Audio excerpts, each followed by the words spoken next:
Imagine spending your entire life, almost 60 years to be exact, knowing that you were adopted and the family that abandoned you is British royalty. But here's more evidence that everyone has skeletons in the closet. How they deal with those issues, however, may determine the outcome of their life or someone else that life may be directly involved or indirectly involved. The royal family is no exception to these rules. And there is an alleged love child that was conceived before the marriage of then Prince Charles and Princess Diana. However, King Charles III has not spoken about it. But this alleged love child, Simon Dorante-Day of Australia, is coming forward and wants the world to know.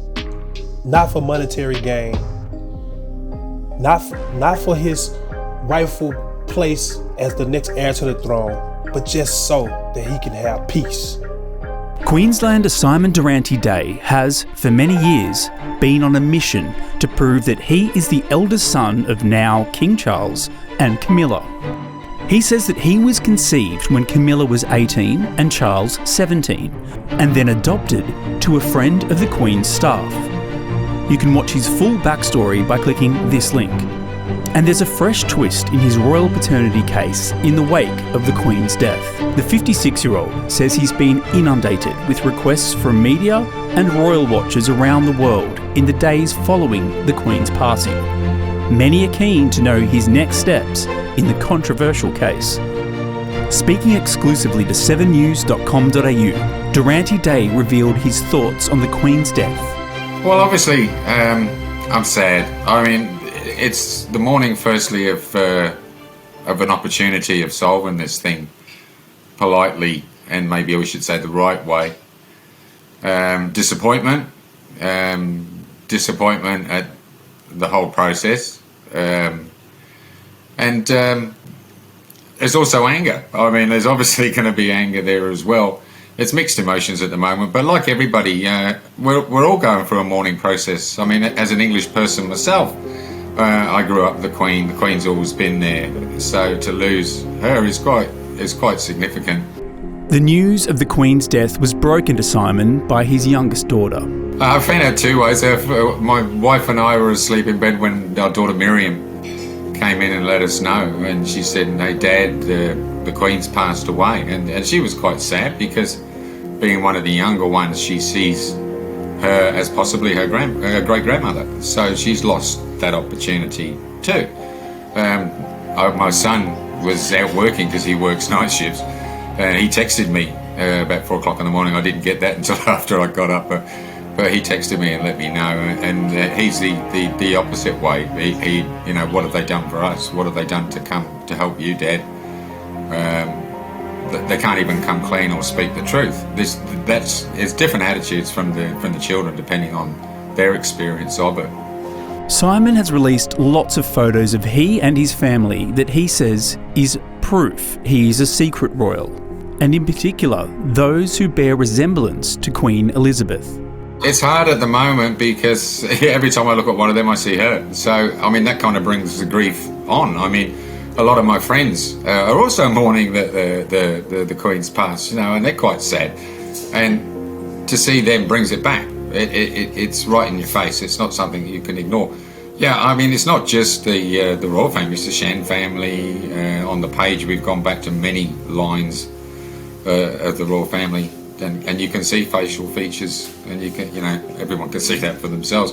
And sure, that's enough to ask the question. And this is the reason why I went to court back in 2018 was, what would I need to do that? I've been told what I need to do that. I'm in the middle of putting it all together.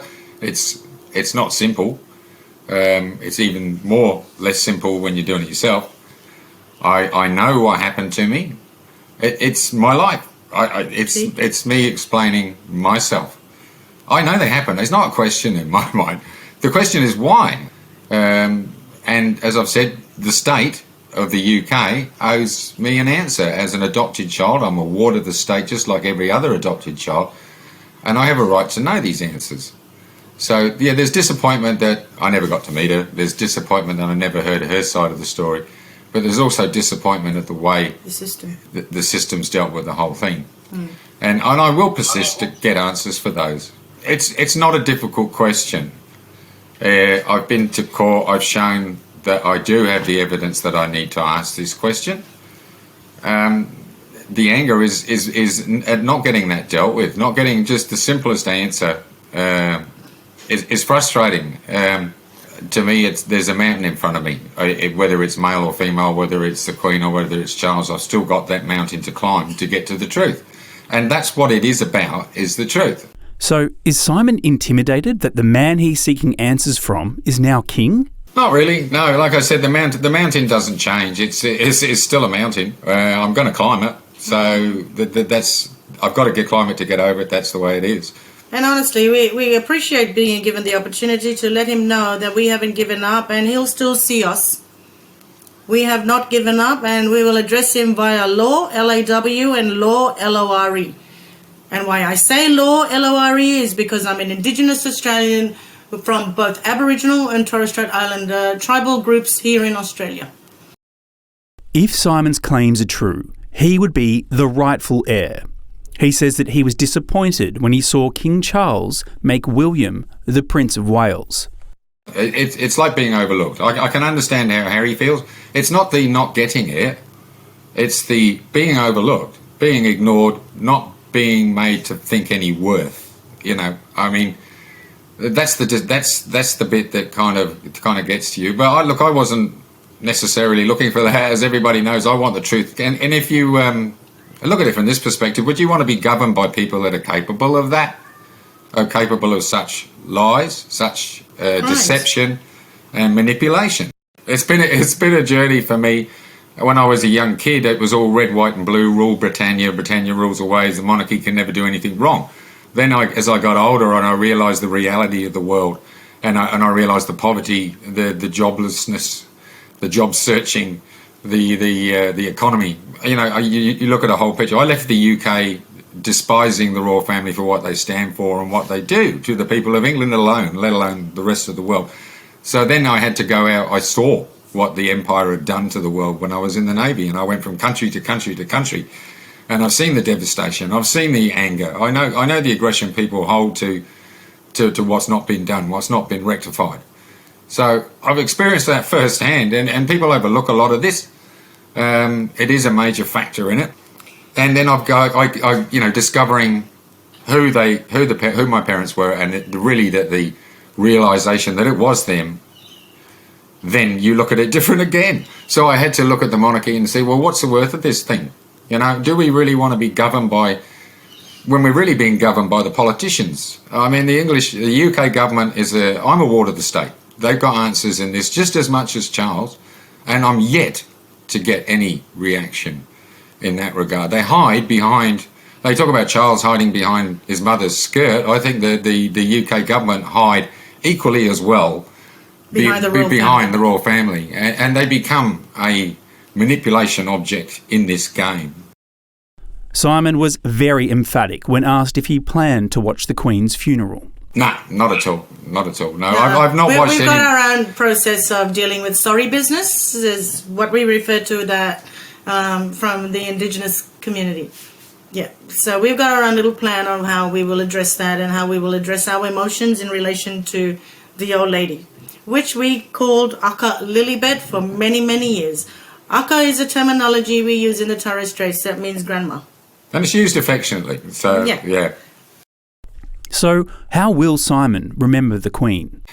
I feel sorry for her, because for years she's had to do as she's told. This is what I said at the end of my post. You know, I can imagine how that feels. No, you can't pick up that chicken with your fingers and be told what to do by the government. I won't be told what to do, not unless if it's justified and it's right, fine. But if it's not, I won't be told by anything. I think most people that followed my story know that by now. I feel sorry for her that she had to live all those years without really expressing her true self. I don't think we've really got to see the true Queen. I'd say she had a lot of things that she wanted to do that she never got done and was never allowed to do. Despite the Queen's passing, Simon says he will not be deterred from his mission to legally prove his claims. Okay, just as a quick recap of where I'm at, business as usual. I'll be going back to the court at some point. There's several options I'm reviewing there. Obviously, they're not simple moves, so they need a bit of discussion with some legal experts outside of myself and my wife. And we will be heading back to court to push for the DNA and to push for the answers. There's no point in me going in with Ancestry.com. I'll get laughed out the court by the judges. The truth needs to be told. He's done an action. Hey, every action that I do, don't I get a held account to it? And I mean, the world's noticed that. The world's watched that. Okay, you want to hold me to account, then he needs to be honest. And he needs to come forward. I think if he wants the respect of the Commonwealth, that's one thing he needs to do, is clear this up. And so the UK government, they've got a part in that, and they know what that role that is. I mean, they've got the same paperwork that I have, and they know there's gaps.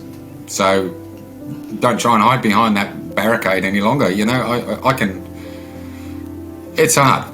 I'm sure people couldn't understand. The mountain's there. I'm off to climb it again. With Diana famously addressing the rumour in this BBC interview. Well, there were 3 of us in this marriage, so it was a bit crowded. In 1993, an intimate conversation between Camilla and Charles was leaked, confirming the couple's illicit relationship. It ultimately led to the end of Charles' marriage to Diana and Camilla's marriage to her husband, Andrew Parker Bowles. At the time, Charles refused to give in to the speculation. She has been a friend for a very long time, and along with a lot of other friends, and will continue to be a friend for a very long time. But in 2005, the pair finally tied the knot, celebrating their 15th wedding anniversary last April. But one Aussie isn't convinced the world knows their true story. Simon Dorante-Day claims to be their secret love child, and he says this photo is the key to unlocking the 55-year-old mystery. Wow. Simon joins us now from Brisbane.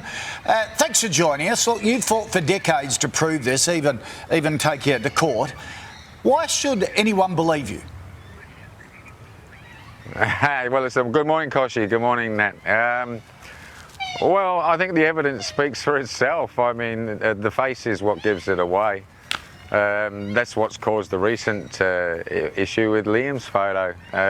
It was just a photo I put up that we were in the weekend in Bribey Island fishing, and I just shared it with the people on the page, and the lady took the photo and changed it to black and white, rotated it and put it alongside the Queen. I mean, I see it every day. You know, every day when I get up in the morning and the kids speak to me, the first thing I see when I turn around is that. Yeah. So it's always in my face.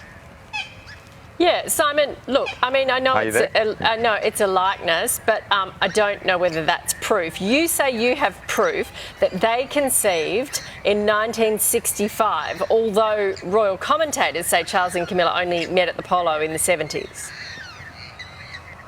Indeed, Nat, that's the argument. It's always been presented. I think the Times is the earliest one that I found. They said they met in 1969. It jumps from anywhere from 1969 all the way through to 1975. So, you know, when you look at what people said about the Harry and Meghan interview and holding people to dates and times, well, you know, that's not been held to the right time. One of the first things I did once my grandmother told me back in 1998 when I got back to Australia, one of the first things we did was get all the biographies and that we could at the time and look this thing up and look at the times to see where Charles and Camilla were, who otherwise could be involved. I mean, just because your grandmother said it doesn't mean you're going to believe it. I did do my research. So the timelines are gaps, and people need to come forward and come clean. I mean, this is people seem to think I'm getting a big name and money out of this. I'm not getting anything out of this. This is costing me to do this. We're forced to do this because we're tired of moving around Australia hiding this secret that's not our secret. Yeah. You know, that's one of the problems that we've had. And we know from watching The Crown that they do have these secrets, like they hid those relatives in the mental institution, which all sort of shocked us. So they're pretty good at covering up these sorts of secrets, aren't they? well, they are. I've proved that myself. I mean, my birth certificate is complete rubbish.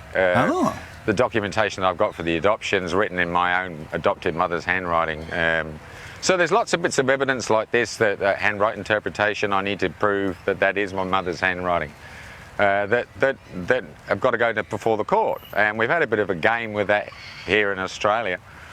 There's influence behind the scenes all the time, and it's just unfair that I constantly have to fight this. So are you going back to court? They know the truth. Yeah, I am. I'm been working on this for some time now. I've been going back. COVID's got in the way, obviously, as it has with a lot of things.